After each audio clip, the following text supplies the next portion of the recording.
Wasting money on cures. Forgot how to fix myself. They say that time is free.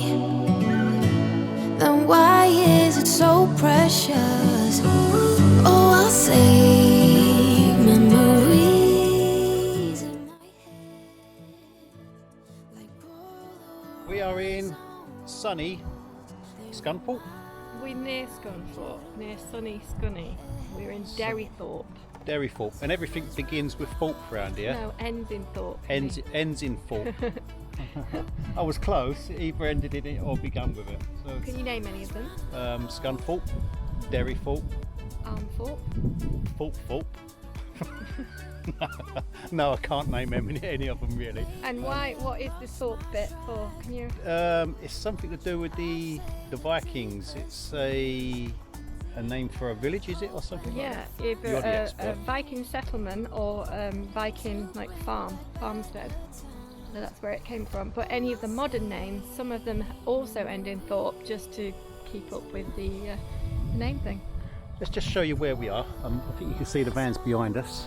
The vans are parked in a little car park there, and we have come into this church, and the reason being is all this stuff down here, which is wild garlic.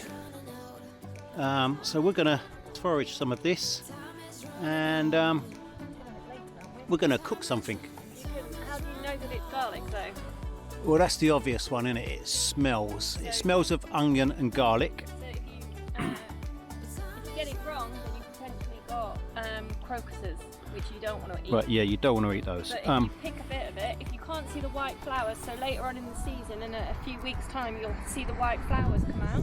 But before the white flowers, if you just grab a bit and then you just squidge it a little bit together and smell it, it'll smell of like onions and garlic. onions or spring onions. Yeah.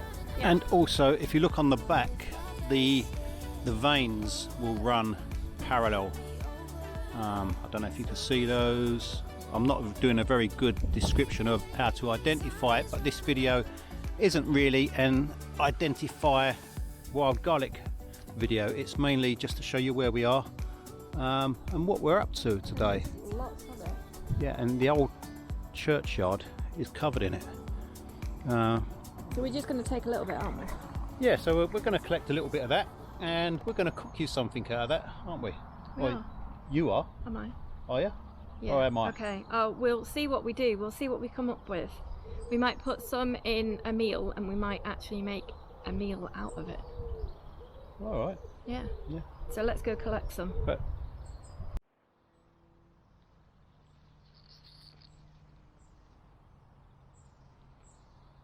Yeah, I prefer to.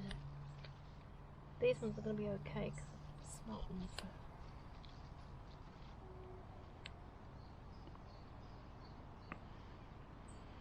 so I guess I better help you start collecting some. Just trying to get some fresher.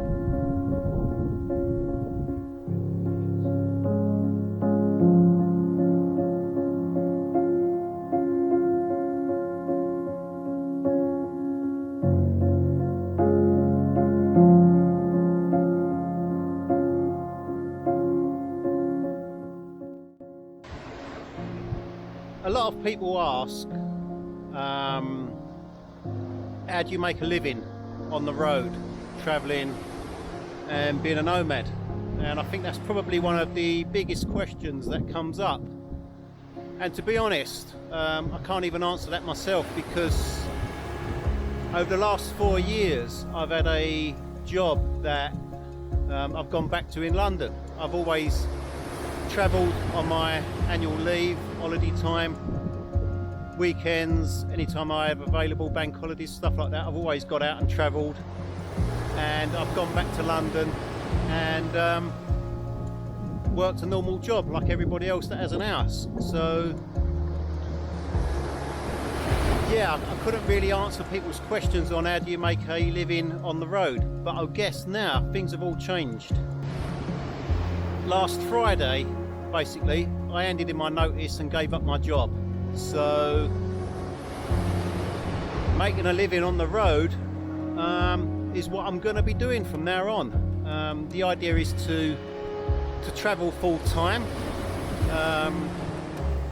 to be a lot more freer, not to have to go back to an area, and not to have to go back to the same job every week. So some big changes.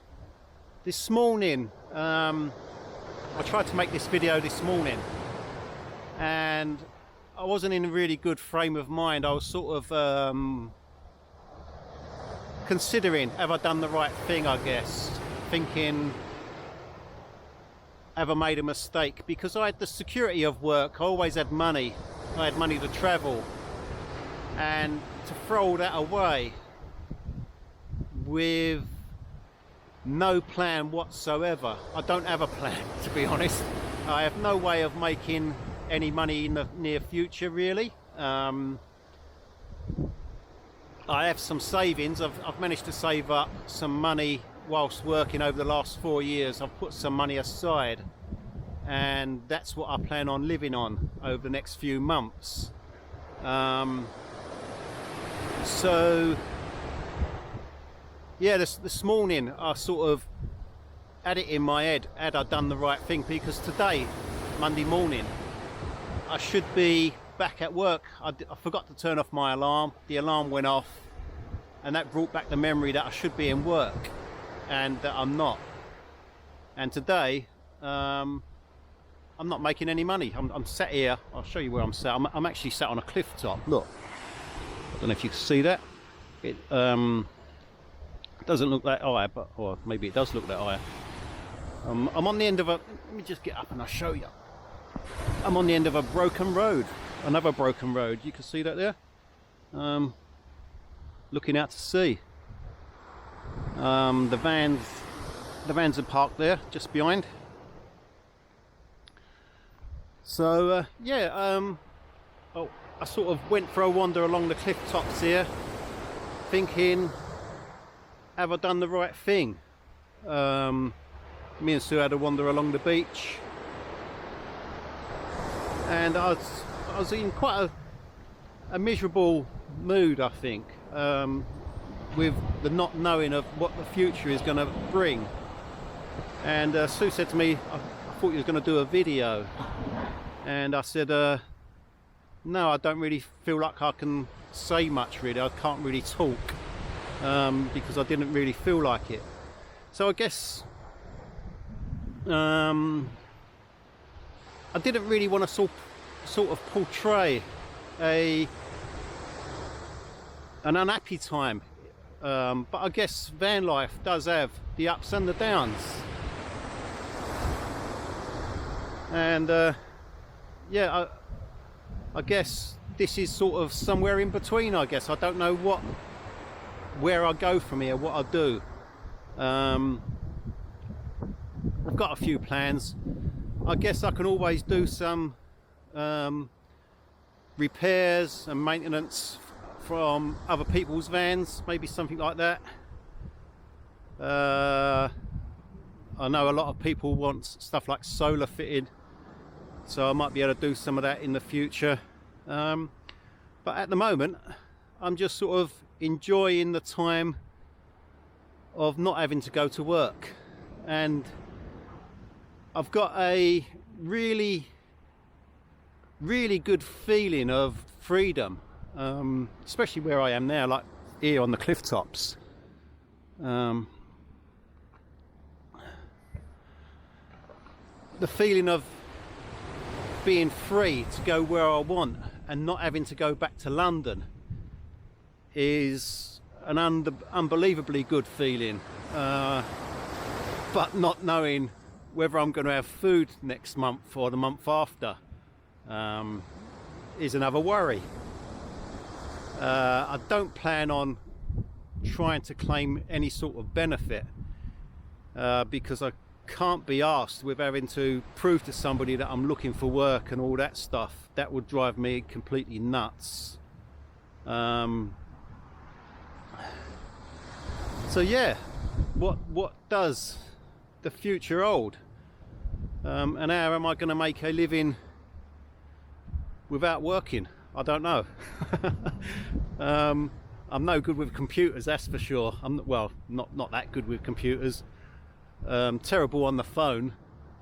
So working any sort of online job would be useless to me. So yeah, I don't know, but I'm in an happier mood this afternoon than I was this morning anyway. At least I feel like I can make a video now. So yeah, Ian, I'm up your way now, mate. I'm up north, maybe doing a tour along your side of the country at some point. So just been to visit Graham. I popped in to see him, said hello, so that was nice catching up with him. Sue met me halfway, and yeah, I'm now, where am I now? The other side of the Humber Bridge, Humber River. Yeah, the Humber Bridge. That was a mouthful. So yeah, let's see what the channel brings from now on. If people are interested on how you make money on the road, it might be worth following along, because I don't have a clue. I've not done it, and I'm gonna have to try from now on. Maybe bar work, I don't know. Whatever I get, I guess, will put food on the table, and I'm hoping that I'm still able to travel. That's one thing that I was really worried about, that I will not have any money to continue to travel as much as I want to, sort of living hand to mouth type thing. So I hope I've done the right thing. It's given me the freedom that I want, but it's like a lot of things. You've either got the money to travel and you don't have the time because you've got a job to give you that money, or you haven't got a job, you've got the time, and you can't go anywhere anyway because you can't afford to.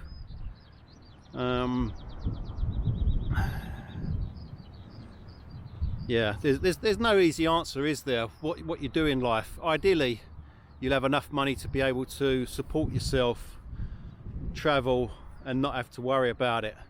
But a lot of people that are in that position, that have the money to live and to do as they please, they tend to end up buying an house and living in it and wanting more furniture and more belongings and all the other crap that goes with that.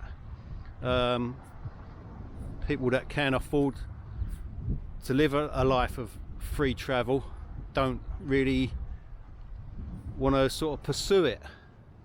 Quite odd, really.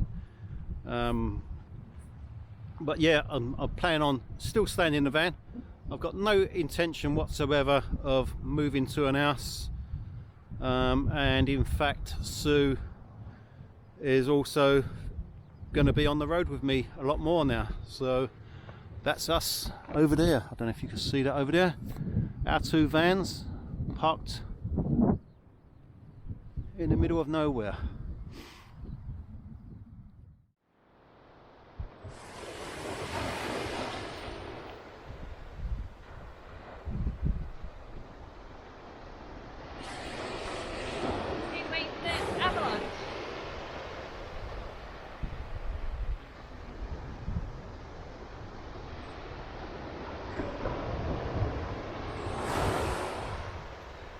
Whoever put that rope there was that was good.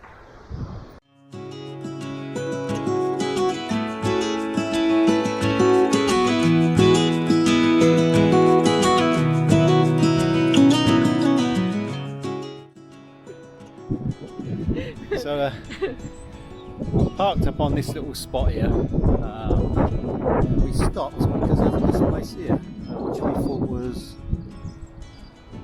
rather inviting, interesting. Yeah, we wanted to visit it, didn't we? We wanted to visit this place here, But- which is Kirkham Priory. But the only problem Let me just take you over there and I'll show you that notice board. So yeah, unfortunately it's closed, but we've managed to fly the drone over, and What you did. well, I did, yes. We've flown the drone over, and we'll fill you in on some of the details of that. It would have been nice to go in though, wouldn't it? And that's It would have really- been, yeah, but unfortunately it's locked. Rightio, so having failed to get access to the Priory, And because it says no overnight camping, although we're not technically camping, we're only just parked here for a couple hours. and there's some little signs that Have have lunch. like a motorhome with a line crossed out. So we're moving on. Where are we going? We're going to Skipton. How did you find it? Park from right, unfortunately. Right, so that'll be interesting. Yeah. So we'll go and have a look at the place at Skipton. And the fees to get in this place, in case you are interested, yeah. were extortionate, which were, what were they? £7.60? Yeah, And- without a guidebook, or if you wanted a guidebook, £11.10p, wasn't it? Around a To walk around the ruin of a ruins of the Priory. yeah. There you go. That's Seems why people absolutely- don't like coming to England, because you Absolutely get crazy. ripped off, done over, I mugged mean, off. if it was a couple of pounds, you'd happily sort of do, wouldn't you? £2, yeah, but not 11 quid. Come on, Or even £7. even without £7. the What are guidebook. they trying to? Who are they trying to kid? So yeah. Anyway, moving on to I'd Skipton. expect to have lunch for 11 quid. And a cup of tea. Yeah, and a cup of tea, chocolate biscuit. The Great Gatehouse. The Priory's Great Gatehouse was built around 1300. The sculpted decoration includes the coat of arms of the De Roos family and several other powerful northern aristocratic families, showing that Kirkham could call upon influential supporters. On the banks of the River Derwent, Kirkham Priory was founded 900 years ago, during an era of Masonic reform. For over 400 years it was the home of the community of Augustin canons, who were embedded in a religious, social, political and economic structures of the medieval north. Monastic life at Kirkham came to an end in 1539 during Henry VIII's dissolution of monasteries.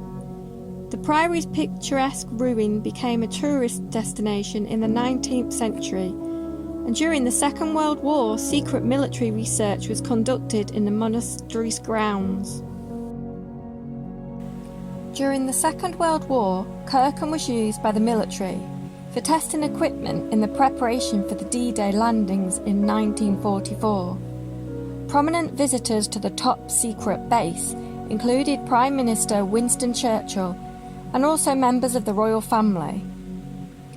The Priory is now cared for by the English Heritage. Visitors still enter the site through this spectacular late medieval gateway, a tangible reminder of the religious and social worlds that shaped the lives of the canons who lived and prayed there in the Middle Ages.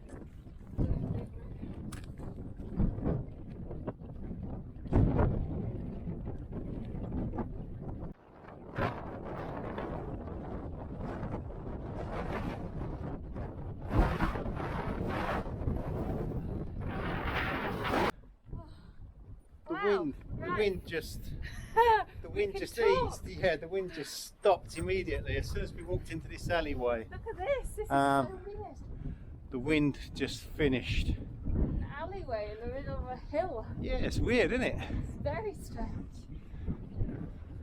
And a giant bump in it. In the wire, what's it? What is it? Where are we? There's a crossroads. What is this? Bicycle? Bikes? Someone's weird cycle track. There's little ways on either side. Let's go to the end. The wind is picking up again.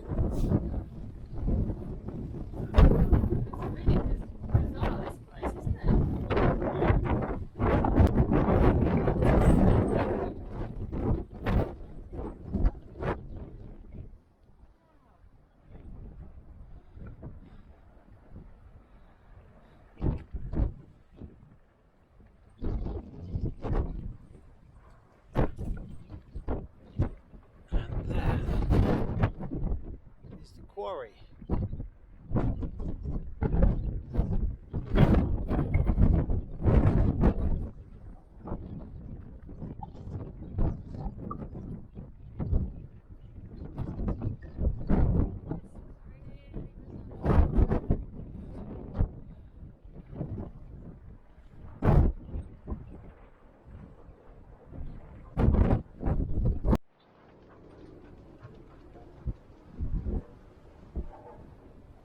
Some windy spiral walkway to where? I don't know.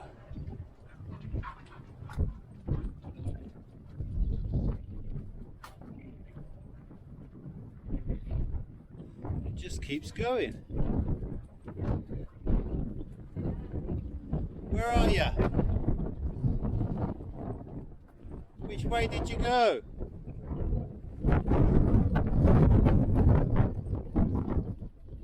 Oh, there's Zibby. I took the right one. I wasn't sure which way you went. I wasn't expecting that.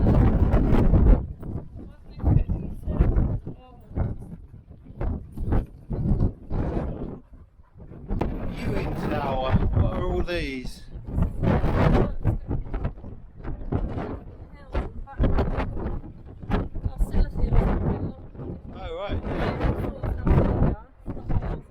Yeah, there's different places throughout the world in different longitudes and degrees, I guess.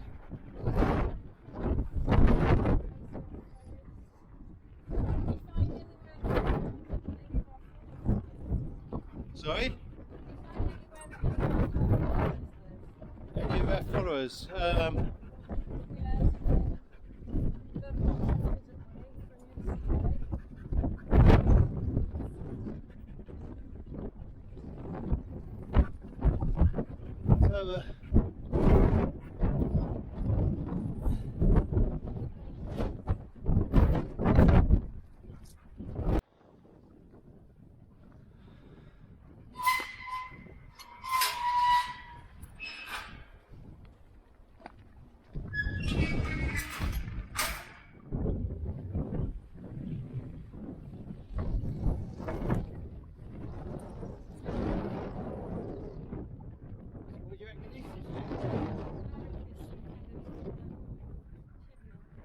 Some kind of chimney.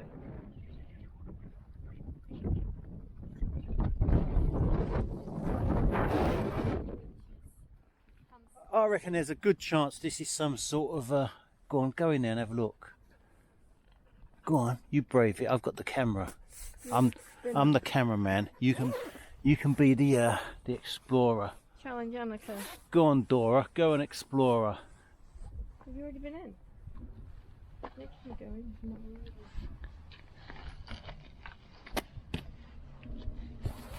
I feel like it's a Bridget Jones moment with the...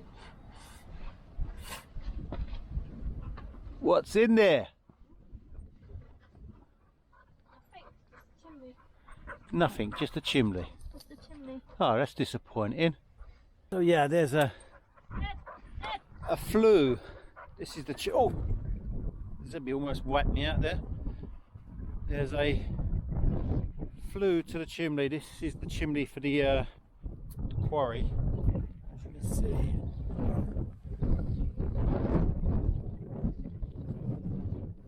There's a flue that runs right down there. You can see the chimney up there, and there's a flue that runs all the way down here to the kiln. And this is where they would have stoked the fire and heated the stone to dry it out and crush it into lime. So yes, an old lime works from the 18th century. I've already been and had a look walking the dogs this morning, so yeah, there's a sign over here which will take you to.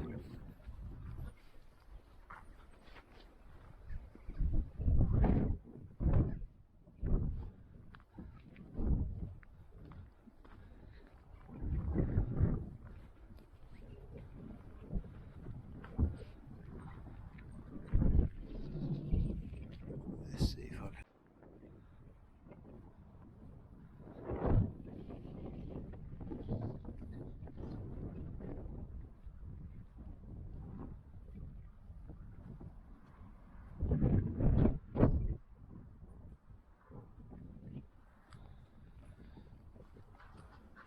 So this would have been a very busy place back in its day.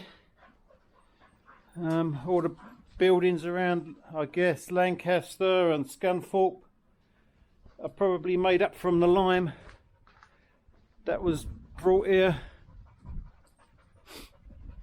dried out, manufactured and shipped out.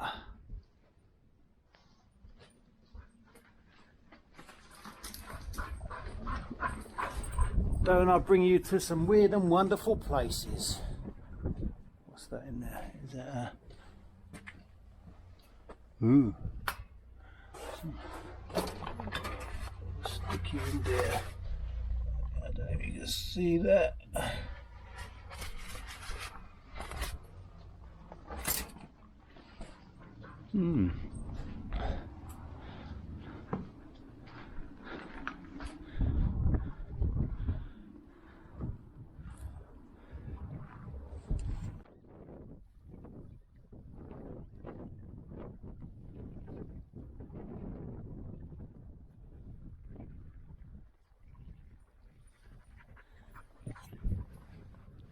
So yeah, kids don't really know today, do they, how lucky they are. Back in the day, it would have been kids along with the adults that would have been raking out the kiln, raking out the lime, packing it up onto cart on horses, shipping it off to the local villages. And kids nowadays think they're outdone by because they haven't got a PlayStation. They haven't got the latest computer game.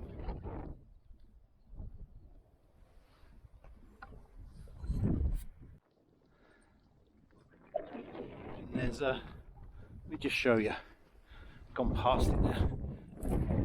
Nice little park up this. Got a couple of little picnic tables. And they're just there.